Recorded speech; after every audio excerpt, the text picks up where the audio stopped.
Now I'm talking to the younger children right now. Have you ever gone on a trip? And if you've gone on a trip, a long trip, you had to pack, don't you? You have suitcases. Oh, let me get this suitcase right here. See if you can see it. Oh, it's big. Wow, can you see it? Got a handle, zipper. It's really big. So it's got wheels on the bottom and all. This is a luggage.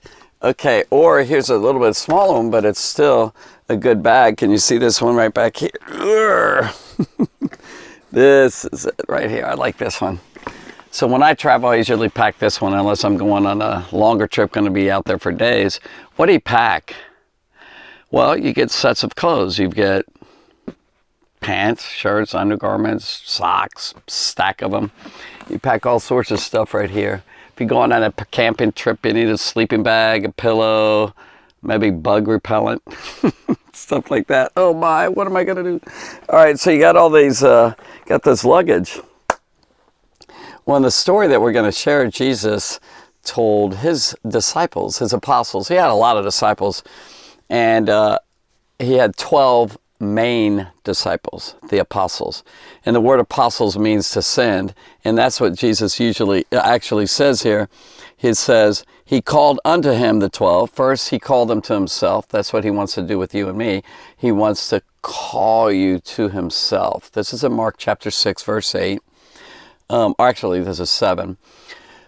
Verse 7, and he called them unto himself. See, first him and then the people.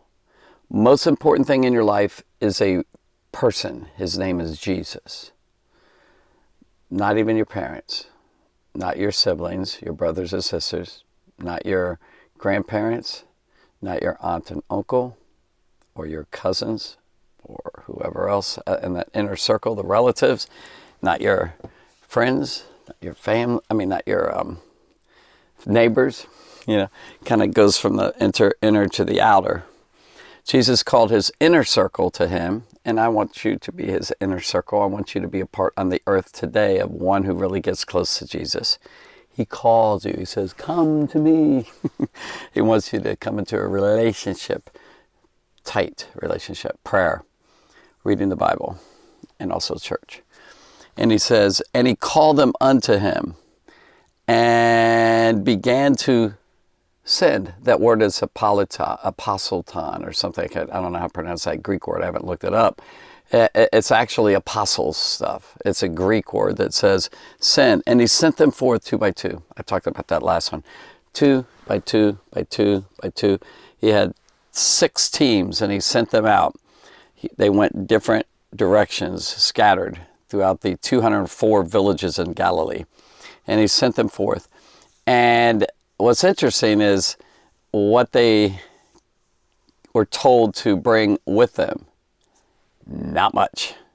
Travel light, not heavy, not a lot of stuff. And so he sent them forth 2 by 2, and he gave them power. I love that. God wants to give you power in your life.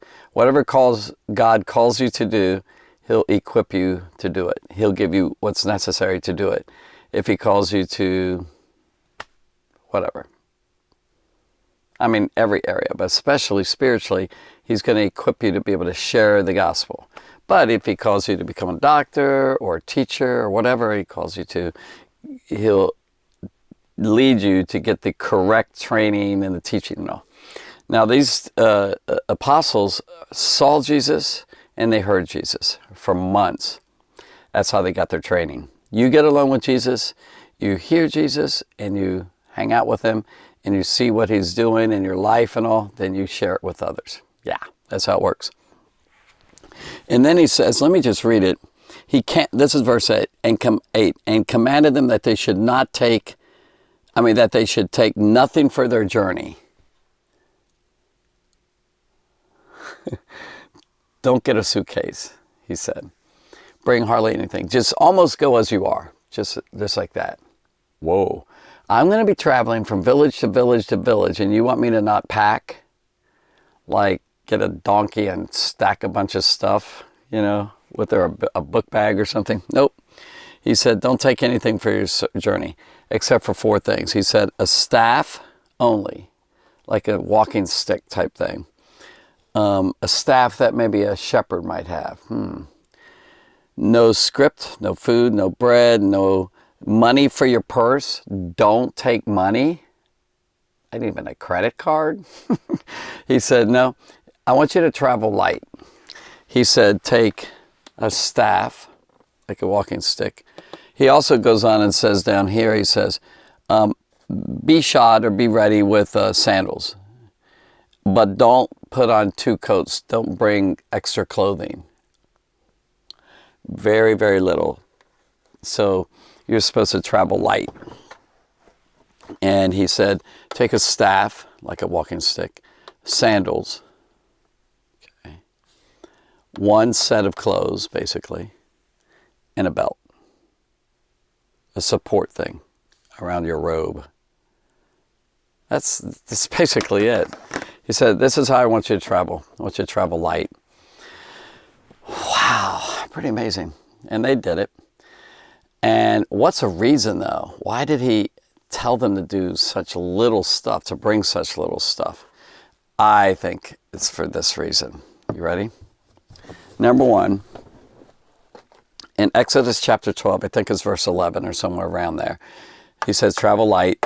It's the exact same stuff that the people of God, Israel, the Israelites, the Hebrew children, the people of God, were to bring when they left Egypt to go to the promised land.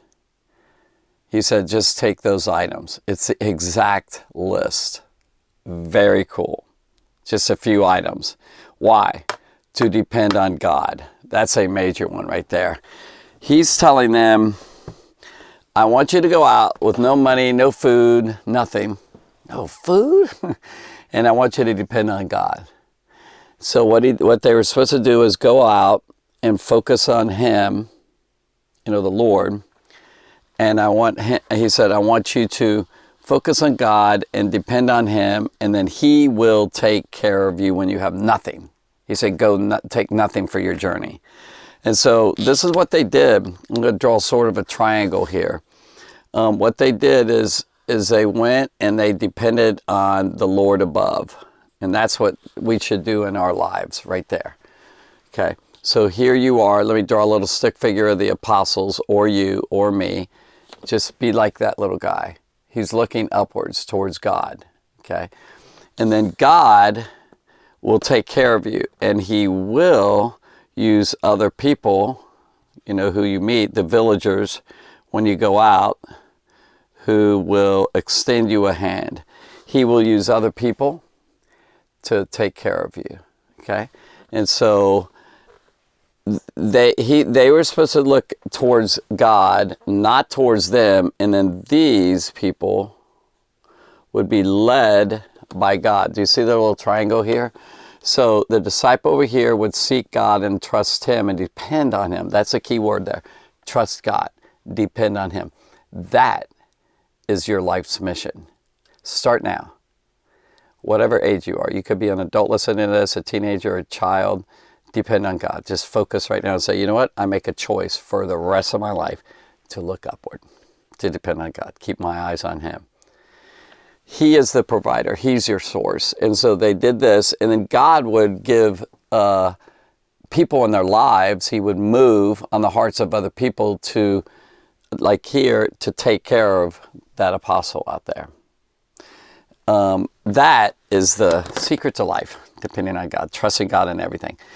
Troubles, difficulties, attacks of the enemy, storms of your life, dark times in your life, question times, where's God, what's going on?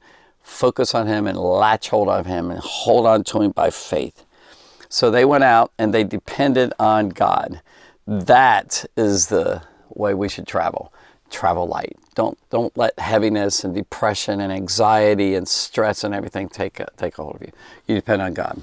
Remember the birds of the air, the lilies of the field. Don't worry about being clothed. Don't worry about food, drink. Remember He said that in Matthew chapter 6. So depend on God. And then also be humble and be holy. The type of image that he wanted them to have is that they're humble and holy. They're not decked out in jewelry or real fancy clothes or very expensive clothes. A man of God, a woman of God, a child of God, just live simple. Don't buy a bunch of really expensive stuff, like clothes or whatever. And so when they entered the villages, the people there saw them, and they didn't come in with camels, bunch of stuff, bunch of luggage and everything. Here we are. Like, very light, very little. They have very little. I think we should live less with little.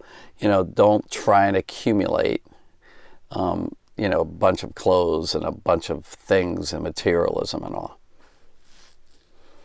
I have a lot of books, but there's a purpose for that for my ministry and my work. But my point is, and even that, most of these books were bought half price and real cheap. So I'm just encouraging you to depend on God in your journey, in your walk, in your travels with God. So travel light, trust Him. And that's what it said here. It says, and commanded them that they should take nothing for their journey except a staff only. And a staff only is like a shepherd's rod. And they are to walk as shepherds in a sense. They were to help the flocks of Israel, the flocks of God, God's people, like flock sheep.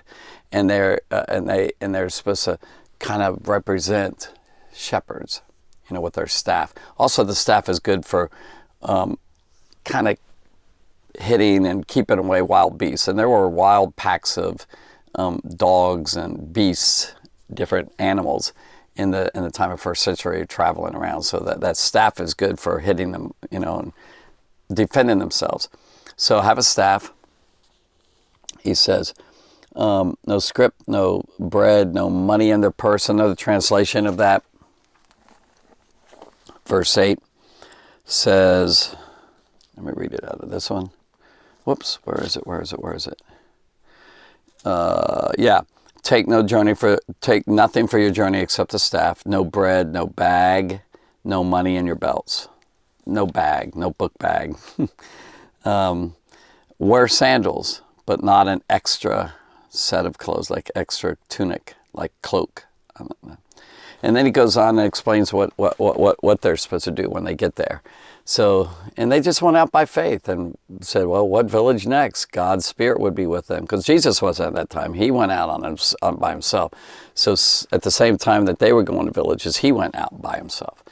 But anyway, there you go. Hope you got something out of that. Depend on God, trust God, travel light, and watch what God does in your life. Amen. Thank you.